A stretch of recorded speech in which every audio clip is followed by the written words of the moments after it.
سینے کی جگہ دی ہمارے لیے, ہر ایک چیز کو بنایا ہمارے لیے, تو خدا نے آخر ہمیں کس کے لیے پیدا کیا ہے؟ اللہ نے آخر ہمیں کس کے لیے پیدا فرمایا ہے؟ یہ بھی تو سوال ہو سکتا ہے. تو رب کائنات اس کو بھی قرآن مجید کے اندر یہ اعلان فرماتا ہے, وَمَا خَلَقْتُ الْجِنَّ وَالْإِنسَ إِلَّا لِيَعْبُدُونَ. اے انسانوں سنو سنو, ساری چیزوں کو میں نے بنایا ہے تمہارے لیے, ساری چیزوں کو پیدا کیا تمہارے لیے, اور تمہیں اگر کوئی کسی لیے بنایا ہے تو صرف اپنی عبادت کے لیے پیدا کیا ہے. تمہیں اور جناتوں کو اپنی عبادت کے لیے پیدا فرمایا ہے. اے لوگوں ہماری عبادت کرتے رہو, اے لوگوں خدا کی عبادت کرتے رہو, خدا کی بندگی کرتے رہو, خدا کو پوچھتے رہو اور توبہ کرتے رہو. نہ جانے خدا کا کس وقت دریائے رحمت جوش میں آ جائے اور ہماری خطاؤں کو معاف فرما دے, ہمارے گناہوں کو بخش دے, ہماری خطاؤں کو بخش دے, اور اللہ ہمیں جنت عطا فرما دے. آخر کار رب کا کرم ہی ہمارے کام آئے گا. ویسے تو ہمارے اعمال اتنے اچھے نہیں ہیں کہ ہمیں جنت مل جائے, ویسے اعمال ہمارے اتنے اچھے نہیں ہیں کہ خدا ہمیں جنت عطا فرما دے. ہاں آخرت میں اگر رب کا کرم ہو گیا تو بیڑا ہمارا پار ہو جائے گا. یہی امید لے کر کے سارے مسلمانوں کو جینا چاہیے, یہی امید رکھنا چاہیے کہ ہم جب یہاں سے جائیں گے قبر میں بھی ہمارا رسول کام آئے گا, حشر میں بھی ہمارا رسول کام آئے گا, ہر جگہ کے اوپر ہمارا رسول جب کام آئے گا. اور یہی علماء بیان فرمایا کرتے ہیں, یہی علماء ہمیں درس دیا کرتے ہیں, تو ہر جگہ کے اوپر جب ہمارا رسول ہمارے کام آئے گا تو ہم کیوں نہ رسول سے پیار کر لیں, ہم کیوں نہ رسول سے الفت کر لیں, ہم کیوں نہ رسول ہاشمی سے محبت کر لیں, ہم کیوں نہ ان سے سچا عشق پیدا کر لیں, جس عشق کی وجہ سے آج دنیا کے اندر ان کے عاشق چمک رہے ہیں, جس عشق کی وجہ سے ان کے عاشقوں کا نام لیا جا رہا ہے, جس عشق کی وجہ سے ان کے عاشقوں کا تذکرہ کیا جا رہا ہے. کیا آپ نے نہیں سنا ہے کہ غوث اعظم کا ذکر ہو رہا ہے؟ کس لیے ہو رہا ہے؟ انہوں نے جو عبادت کی ہے, انہوں نے جو عبادت کی ہے اس کی مثال دنیا پیش نہیں کر سکتی ہے. خود غوث اعظم کا فرمان ہے کہ اے لوگوں سنو سنو, کئی زمانے گزر جایا کرتے تھے, عبد القادر کھانا کھا لیا کرتا تھا, پانی پیا نہیں کرتا تھا, پانی پی لیا کرتا تھا, کھانا نہیں کھایا کرتا تھا. جو کچھ بھی ملا ہے اللہ نے عبادت کی وجہ سے عطا فرمایا ہے. کون نہیں جانتا ہے؟ اور آگے بڑھے, میں اور کسی کی بات نہیں کر رہا ہوں. آپ سوچئے کہ وہ 10 صحابہ کرام جن کو اللہ نے دنیا پہ جنت کی بشارت دے دی تھی اور فرما دیا تھا ابو بکر تم جنتی ہو, عمر تم جنتی ہو, عثمان تم جنتی ہو, اور طلحہ تم جنتی ہو, زبیر تم جنتی ہو, سعد بن ابی وقاص تم جنتی ہو. یعنی کہ 10 صحابہ اکرام کو میرے مصطفیٰ نے دنیا پہ جنت کی بشارت دی. جنت کی بشارت سننے کے بعد میں آپ بتائیے, کبھی صدیق اکبر نے نماز کو چھوڑا تھا, کبھی عمر فاروق اعظم نے نماز کو چھوڑا تھا, کبھی عثمان غنی نے نماز کو چھوڑا تھا, کبھی مولا علی نے نماز کو چھوڑا تھا, کبھی طلحہ زبیر نے نماز کو چھوڑا تھا؟ کیا کبھی کسی صحابی نے نماز کو چھوڑا تھا؟ نہیں نہیں, انہیں جنت کی بشارت ملی ہے پھر بھی نمازیں پڑھ رہے ہیں. تو ہمیں کون سی جنت کی بشارت مل گئی ہے کہ ہم نمازوں کو چھوڑ رہے ہیں؟ ہمیں کون سی جنت کی بشارت ملی ہے کہ ہم نے روزے نہ رکھے؟ کون سی جنت کی بشارت ملی ہے کہ ہم نے کام نہیں کر رہے ہیں؟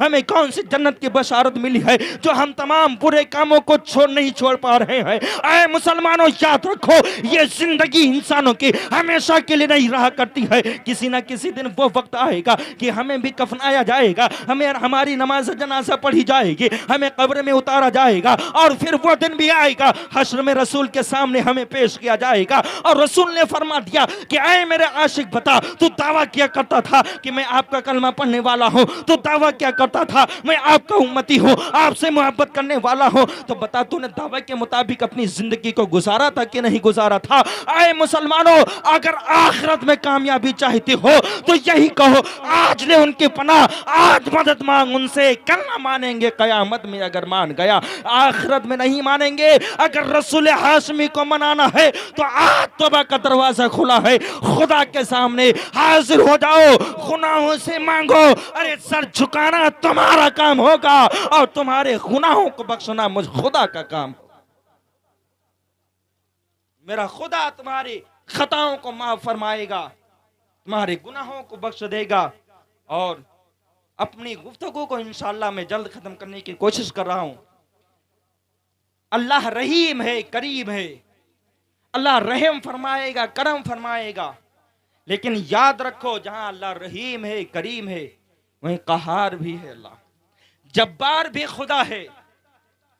خدا کی پکڑ سے ڈرو, اللہ کے جلال سے ڈرتے رہو, اللہ کو سچے دل سے مانو, اللہ کے سامنے اپنے سروں کو جھکاؤ, نمازیں پڑھو, روزے رکھو.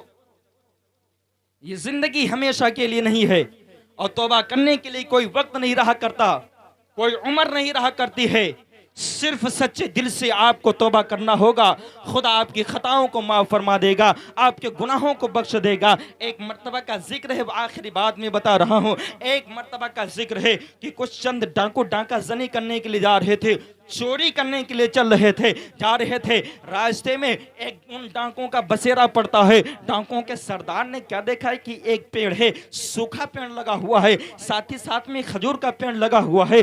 ایک پرندہ اڑتا ہے جو کھجور کے پیڑ سے اڑ کر کے اس سوکھے درخت کے اوپر جاتا ہے، پھر تھوڑی دیر کے بعد میں پھر وہاں سے اڑ کر کے اس ہرے بھرے کھجور کے درخت کے اوپر آتا ہے۔ وہ بیان کرتے ہیں کہ میں یہ منظر دیکھ ہی رہا تھا، آخرکار میرے دل کے اندر یہ بات گھر کر جاتی ہے، آخر چل کر کے دیکھتا ہوں کیا ہے، آخر چل کر کے دیکھتا ہوں ماجرا کیا ہے، کون سی ایسی چیز ہے کہ یہ کبھی پرندہ سوکھے پیڑ کے اوپر آتا ہے، کبھی سوکھے سے ہرے پیڑ کے اوپر پہنچتا ہے، اور کبھی ہرے پیڑ سے سوکھے پیڑ کے اوپر پہنچتا ہے۔ جب وہ منظر دیکھنے کے لیے اس پر درخت کے سوکھے درخت کے اوپر پہنچا ہے، اور پہنچنے کے بعد میں جب وہ جو ہے چونٹی کے اوپر پہنچا، جس جگہ کے اوپر چیٹی وہ جو چڑیا بیٹھی کرتی تھی، اس جگہ کے اوپر جا کر کے جیسے ہی بیٹھا پہنچنے کے بعد میں کیا دیکھتا ہے کہ وہاں کے اوپر ایک بہت بڑا سانپ ہے، بہت بڑا سانپ ہے، جس کے آنکھیں نہیں ہے، جس کی آنکھیں نہیں، آنکھیں پھوٹ چکی ہیں، آنکھیں نہیں ہے، آنکھوں سے دیکھ نہیں پا رہا ہے۔ اور وہ منظر دیکھ کر کے حیران و پریشان ہو گیا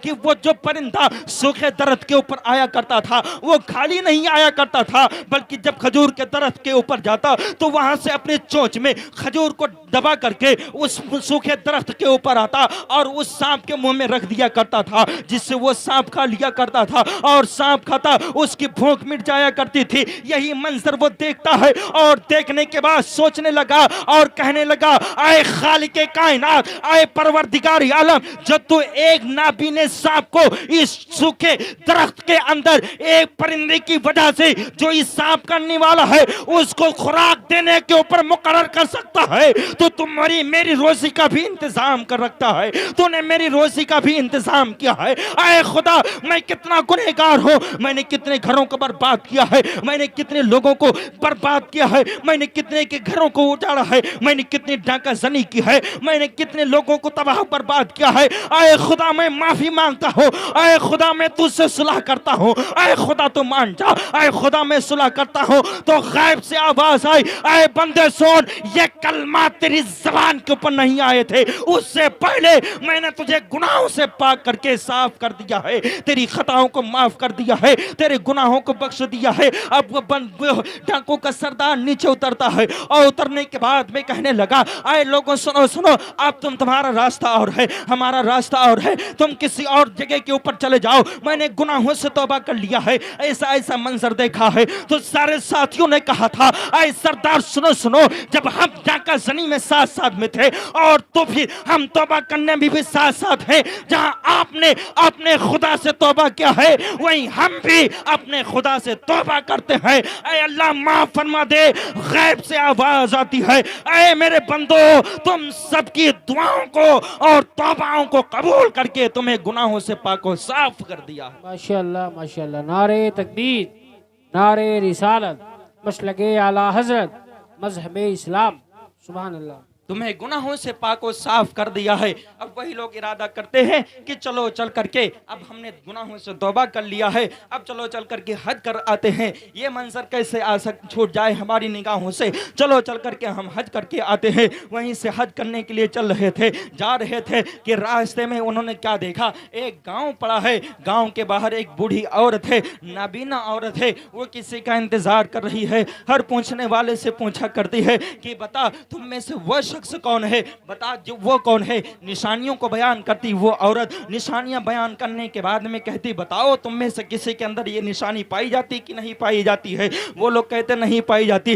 آخرکار جب یہ لوگ پہنچے اور پہنچنے کے بعد میں اس عورت سے ملاقات کیا اور نشانیوں کو بیان کیا، تو اس عورت نے جیسے نشانیاں بیان کی ہے، اس شخص نے یعنی ڈاکوں کے سردار نے کہا تھا، اے بڑی بے میں ہی وہ گنہگار ہوں جو تم نشانیاں بیان کر رہی ہو، وہ ساری نشانیاں ہمارے اندر اندر پائی جا رہی ہیں، وہ ساری نشانیاں ہمارے اندر پائی جا رہی ہیں۔ پھر وہ عورت کہتی یہیں کے اوپر رکو، تمہارے لیے میں کچھ تحفہ لے کر کے آتی ہوں، تمہارے لیے میں کچھ تحفہ لے کر کے آتی ہوں۔ وہ عورت گھر کے اندر گئی اور جانے کے بعد میں وہاں سے ایک کپڑا لیا، ایک کپڑا لیتی ہے اور لانے کے بعد ڈاکوں کے سردار کو دیتی ہے اور کہتی ہے کہ یہ تحفہ ہماری طرف سے قبول فرما لیجئے۔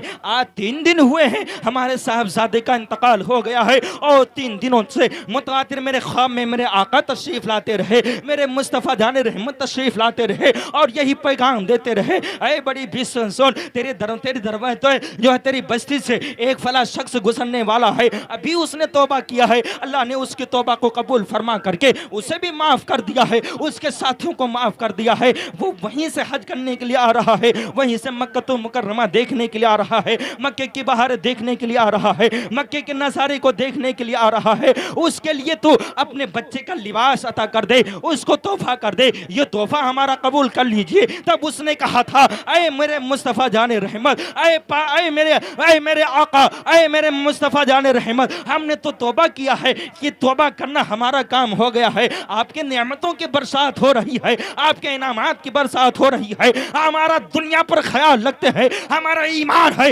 ہمارا عقیدہ ہے، جیسے ہمارا یہ آپ جو ہے خیال اس دنیا کے اوپر کرتے ہیں، قبر میں بھی ہمارا اسے خیال کریں گے اور قبر سے اٹھنے کے بعد بھی ہمارا خیال کریں گے۔ جیسے اتنی آواز اس کے دل سے نکلی تھی، اس کے دل سے نکلی تھی اتنی آواز، اس کے زبان کے اوپر آئی تھی یہ آواز،